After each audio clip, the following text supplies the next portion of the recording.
Assalamualaikum and good morning. Today we will present about our topic, which is rights in respect of education in Malaysia and its limitation.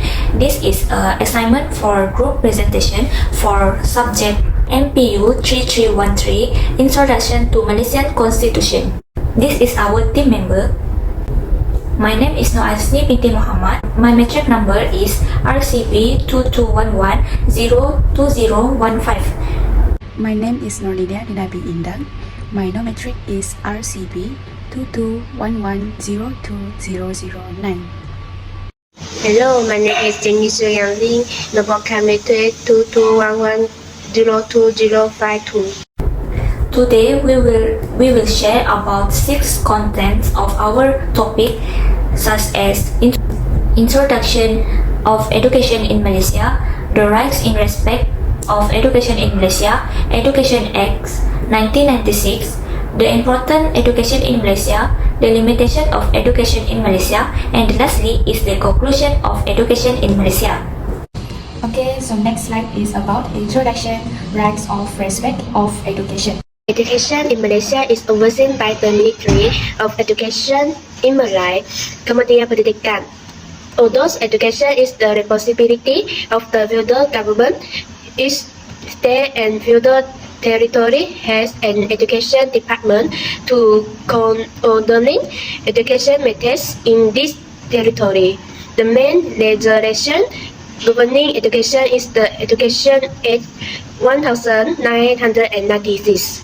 For additional information, Malaysia has 43 public universities, 31 private university college, 9 foreign university branch campuses, and 414 private college.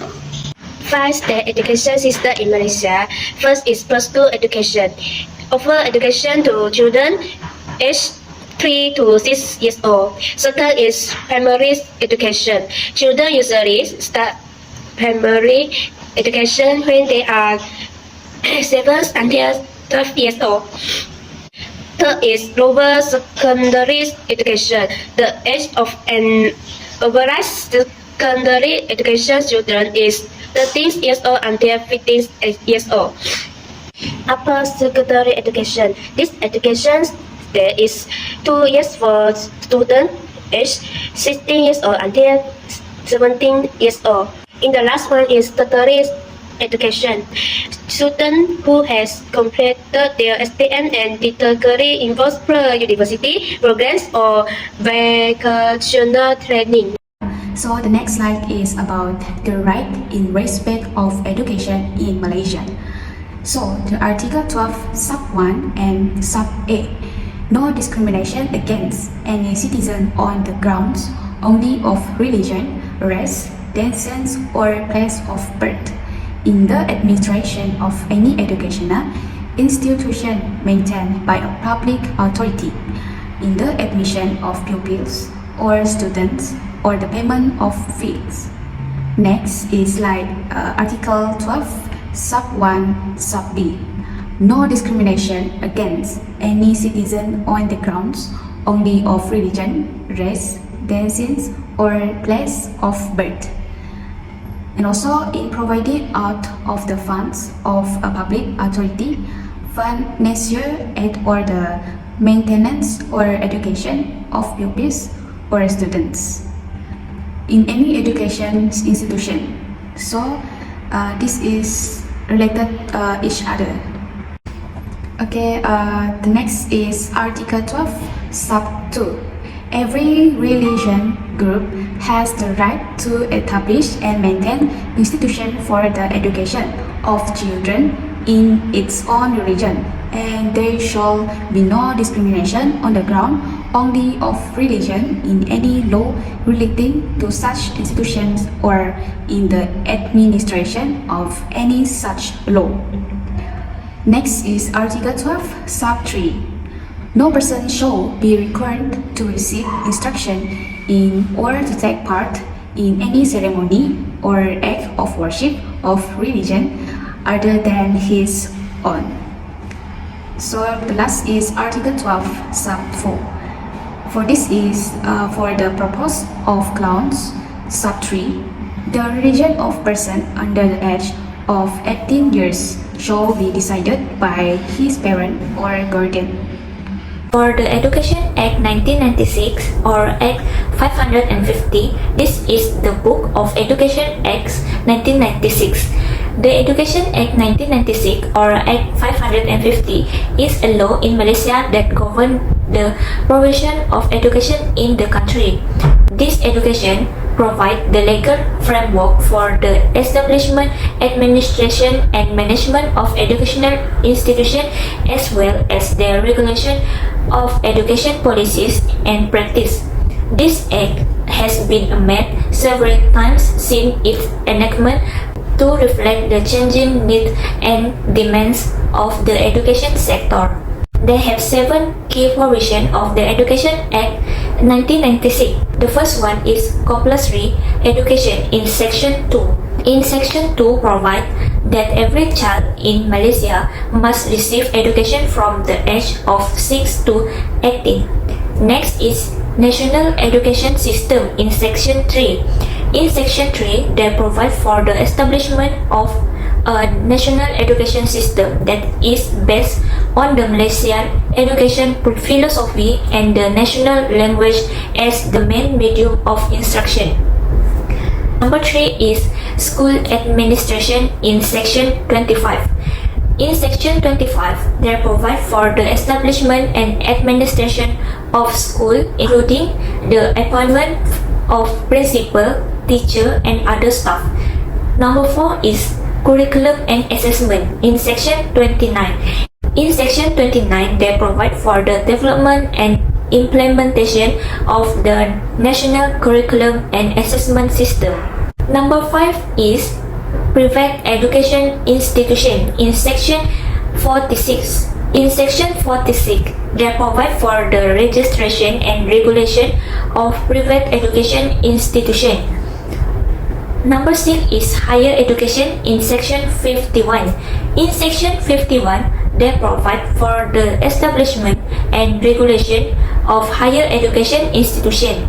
The lastly is education financing in Section 54. In Section 54, they provide for the allocation and management of funds for education. The improved education in Malaysia. First is economic development. Education provides the necessary skill and knowledge for the country workforce, contributing to economic growth and development. The second is science and technology. The government has adopted a holistic approach in Malaysia's education. Third is personal development. Education fosters individual growth, creativity, and problem solving skills as essential for personal success and societal progress. And the last one is social cohesion. Education promotes country understanding and social cohesion among Malaysia's diverse population. They have 4 limitations of education in Malaysia. The first one is access to education. Next is quality of education. Number 3 is lack of vocational training opportunities. Number 4 is curriculum challenge. Number 1 is access to education. In access to education, there are still disparities in access to quality education, particularly in rural and remote areas. For example, is limit infrastructure and transportation. Number 2 is quality of education. In quality of education, they are still concerned about the overall standard of education. For example, issues such as outdated teaching methods, limited teacher training, and lack of emphasis of critical thinking skill. This can impact the quality of education in Malaysia. Number 3 is lack of vocational training opportunities. The educational system has traditionally been more geared toward academic pursuit rather than vocational training. This can make limit option for students who thrive in hands-on or technical fields. The lastly is curriculum challenge. In curriculum challenge, the curriculum may be criticized for being too exam focused and not providing students with the practical skill relevant to the modern workforce. Education in Malaysia, they have been called for more holistic and skill-based approach. So yeah, for this conclusion of the article is to conclude all the information above. In the right and respect of education in Malaysia and limitation, we can see that all the law based on Malaysia Constitution, including Article 12 and education system in Malaysia that has been admitted is to give the right of education to all citizens who are live in Malaysia. So, in addition, the law of Malaysia Constitution is important to keep balance between Malaysia Constitution and Parliament. Also, all Malaysian citizens have a right to strive for education. It is very fundamental and essential for individuals to gain a knowledge and a job. That's all from me. Thank you very much.